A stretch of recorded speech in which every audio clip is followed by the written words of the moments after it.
что смотрит программу «Студия-11». Мы подарим вам невероятные эмоции и заряд бодрости на целый день. Что для этого нужно? Запастись терпением, прислушаться к советам специалистов и почаще улыбаться. Ну что, готовы начинать? Тогда поехали, узнаем, что ждет нас прямо сейчас.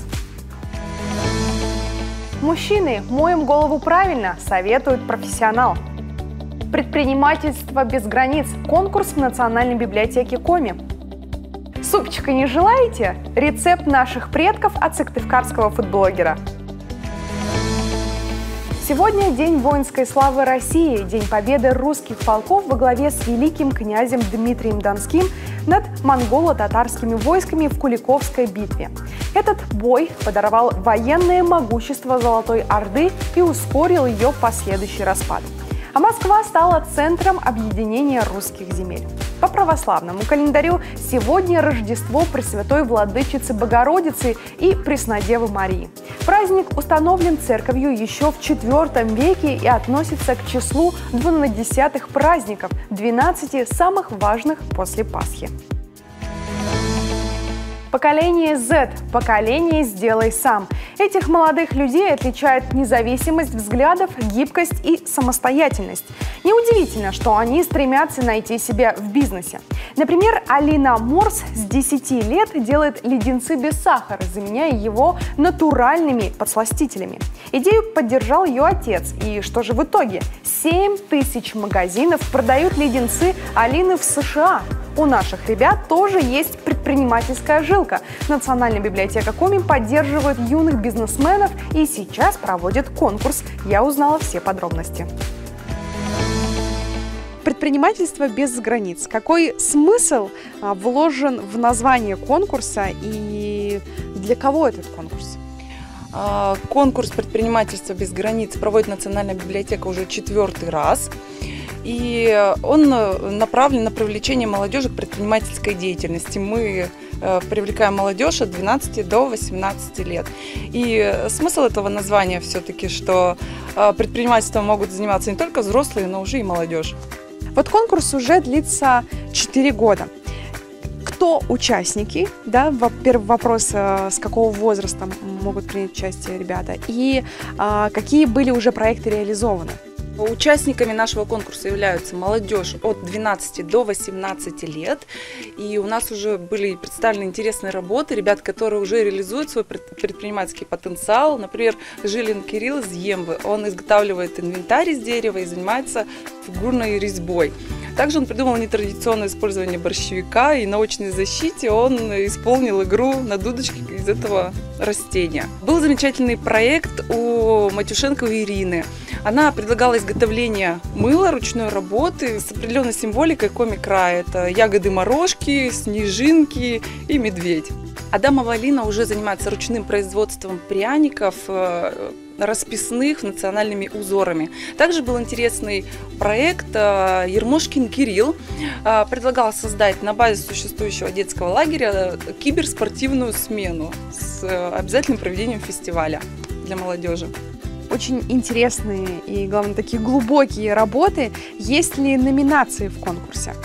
В этом году у нас объявлено 5 номинаций в конкурсе. Это лучшие товары первоклассной услуги, лучшая идея декоративно-прикладного творчества, лучшая социально значимая инициатива для Республики Коми. Также номинация есть видеоролик с подтемами «Предприниматель моего региона», реклама товара или услуги, «Мой первый бизнес», а также сочинение.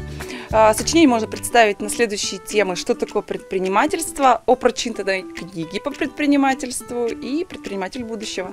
Я так понимаю, заявки принимаются с 1 апреля. Сейчас нас смотрит молодежь, и вдруг кто-то изъявит желание поучаствовать. Что ему нужно сделать? Заявки принимаются до 30 октября, причем участник может подать несколько заявок в разных номинациях. Победителей мы объявим 25 ноября на торжественной церемонии награждения. Призеры конкурса попадают в реестр одаренных детей, получают ценные подарки и бесплатные консультации по ведению своего бизнеса. За дополнительной информацией все могут обратиться в Национальную библиотеку по телефону 255 422, либо в группу ВКонтакте «Легион умников Республика Коми». Конкурс является частью проекта «Легион умников», который нацелен на работу с юными изобретателями и предпринимателями. В этом году он стал победителем конкурса «Артим» в Москве. Анна, спасибо большое за беседу и желаю вам успехов. Спасибо большое. Ребята, подавайте заявки, мы ждем ваши работы, а вас ждут ценные подарки. Мужские волосы отличаются от женских сильнее, чем мы думаем. Вы скажете, а какие сложности? Вымыл, высушил и слегка уложил. Но и здесь есть свои секреты. Мужчины, сделайте звук погромче и запоминайте советы специалиста. Как правильно мыть голову мужчинам? Естественно, мы берем мужские шампуни, только мужские шампуни. Сальные железы мужчин более активны, поэтому кожа головы у мужчин загрязняется интенсивнее. Для мытья волос применяем шампуни, подходящие именно к коже головы. Да? Правильное мытье волос – это по росту волос. То есть на бегу мы всегда моем голову вниз головой, а правильно мыть голову под душем, чтобы струя воды сверху вниз как бы стекала. Если вы занимаетесь спортом, ни в коем случае не мойте голову гелями для душа, которые у вас просто находятся под рукой. Лучше вообще ее просто ополосните водой и придите домой и уже в домашних условиях помоете правильным шампунем. У каждого человека свой, конечно, температурный режим, да, но ни в коем случае не мойте голову ни горячей, ни холодной водой. Мойте средней температуры, 26, наверное, градусов, да, 28. Лучше в конце вы ополосните голову, например, прохладной водой. Это закроет поры волоса, они будут более блестящими и, соответственно, сальные железы у вас будут работать менее активно. Друзья, а не пора ли нам подкрепиться? Предлагаю попробовать то, что ели наши далекие предки. Совсем недавно сыктывкарский фудблогер Юлия Панюкова поделилась рецептом коми-пермяцкой кухни – суп юрма. Он, кстати, подавался по праздникам. Особенность супа в том, что он соединяет в себе два бульона – рыбный и куриный. Ох, аж аппетит разыгрался. Давайте скорее смотреть видео. Для этого я возьму куриную тушку, примерно килограмм, 400 грамм лосося. Еще нам потребуется лук, чеснок, 30 грамм манки, соль, перец и одно яйцо. Зелень возьмем молодую крапиву и петрушку. Первое, что я сделаю, это куриный бульон. Тушку полностью опускаем в кастрюлю. Оставляем вариться на 1,5 часа. Займусь рыбой. Разделаю ее на филе. Обязательно удаляем все кости из рыбы. Филе рыбы также опускаем в закипающую воду и варим 15-20 минут. Еще одной особенностью супа является то, что в него кладется молодая крапива. Если ее нет, можно использовать просто петрушку. Чтобы убрать жгучесть крапивы, заливаем ее кипятком. В супе я использую только листья. Процедим рыбный бульон. Куриный бульон наливаем в рыбный. Курицу разделаю на филе и сформирую кнели.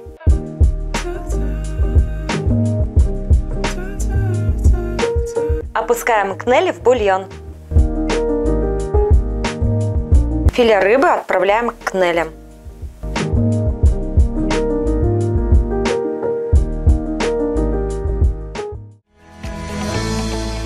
А теперь настала пора для фантазии. Мамы, папы и маленькие дети, усаживайтесь поудобнее. Мастер-класс, который вы увидите, потрясет всех своей простотой. Смотрим!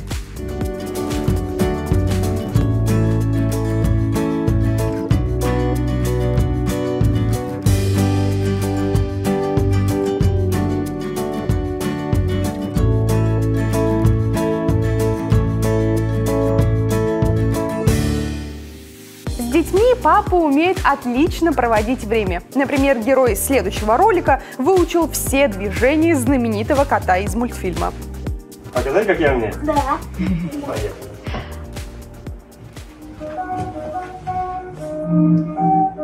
И?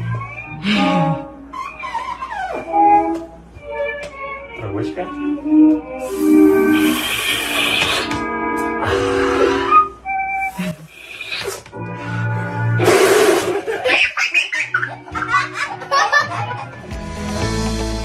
Это середина нашей программы. Быстро пролетело время, не правда ли? После небольшого перерыва мы вновь увидимся. До встречи!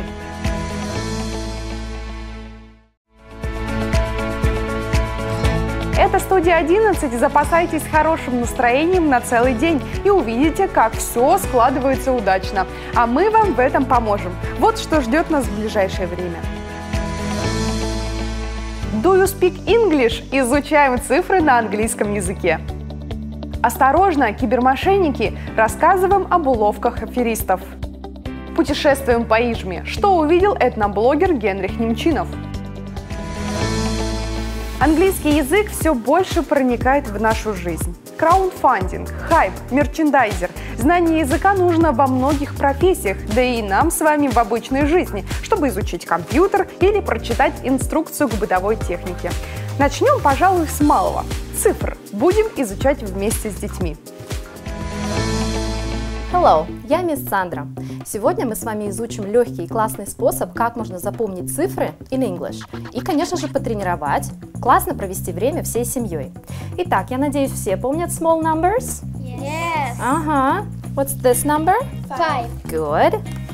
3, Ага. 1, 4. Very good. А дальше, чтобы нам суметь посчитать цифры с 13 по 19, нам нужно будет добавить суффикс teen. Сколько это? How much is this? 17, Ага. 16, Good. 14, 15. Very good. Если вы хотите сосчитать десятки, добавьте суффикс t. Как вы скажете 26? 26, 71. 71, Так, 35. 35. Very good. Ну а чтобы как следует затренировать эту тему, я предлагаю сыграть в старое доброе лото.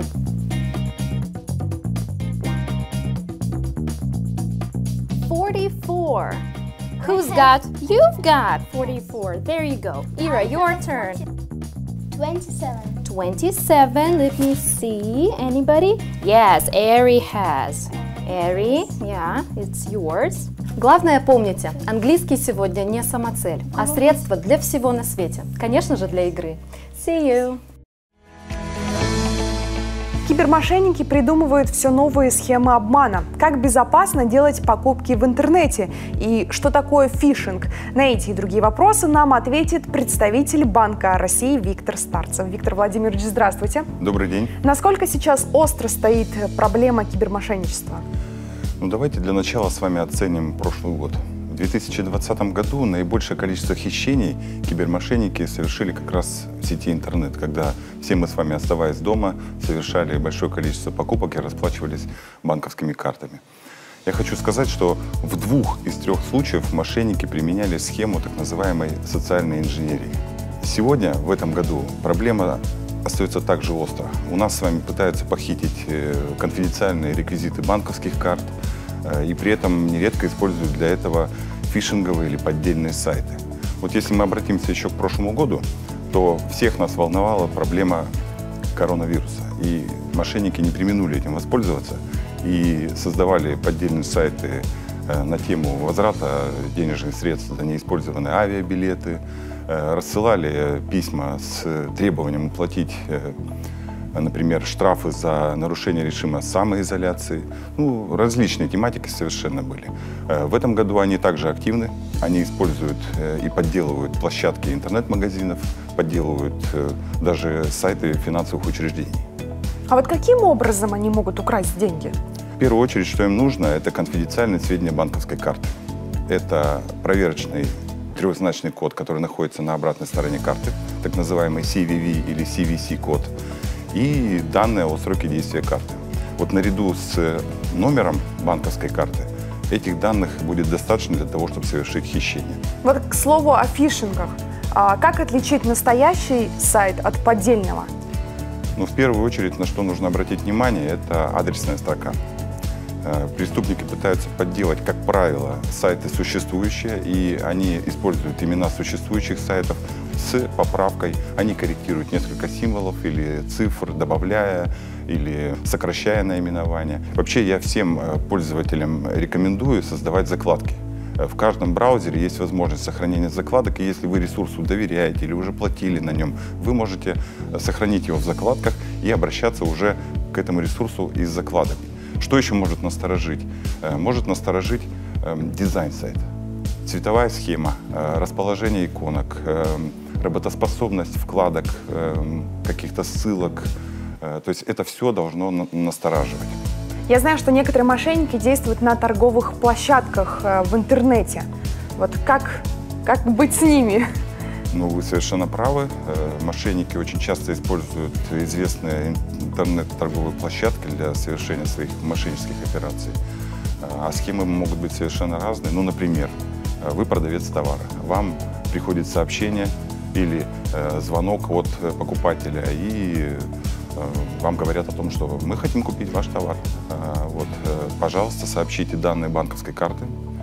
Нам необходим номер банковской карты, нам необходим код с обратной стороны, и нам необходим срок ее действия. На резонный вопрос пользователя банковской карты, например, зачем вам эти данные, вы можете услышать такое пояснение, что мы являемся представителем юридического лица, и что для перевода между юридическим лицом и физическим лицом нам необходимы именно эти сведения. Ну, естественно, человек, не сведущий в вопросах переводов между юридическими лицами, он может совершенно спокойно передать эти сведения и тем самым попасться на удочку мошенников. А что нужно делать, если все-таки мошенники завладели деньгами? Что в этот момент? Ну, я сразу хочу предупредить вас о том, что если вами самостоятельно были переданы конфиденциальные сведения банковской карты, то, к сожалению, банк с большей вероятностью не вернет вам денежные средства. Но все же, если деньги украли, необходимо сделать следующее. Первое – это заблокировать банковскую карту, чтобы преступники не имели возможности похитить оставшиеся средства. Это можно сделать различными способами. Позвонить на горячую линию банка. Это возможно сделать в приложении онлайн-банка или интернет-банка через стационарный компьютер. И, соответственно, в конце концов обратиться в офис, где вам помогут сотрудники. Второе – обязательно – это опротестовать операцию. Подать протест в банк, заявление необходимо в течение суток после списания денежных средств. Но и обязательно сообщите о случившемся в правоохранительные органы. Ведь тем самым правоохранительные органы собирают информацию о киберпреступниках и смогут обезвредить их и помочь остальным жителям нашего региона. Ну что ж, хочется пожелать нашим телезрителям, чтобы они не попадались на уловки мошенников. А вам, Виктор Владимирович, спасибо большое за информацию и за то, что к нам пришли. Спасибо большое. Этноблогер Генрих Немчинов летом не терял времени даром. Путешествовал по родной республике. Совсем недавно он выложил видеоролик о чудесах Ижемского района. Что же он нашел такого там интересного? Сейчас узнаем. Круглые камни в Ижемском районе признаны одним из чудес районного масштаба.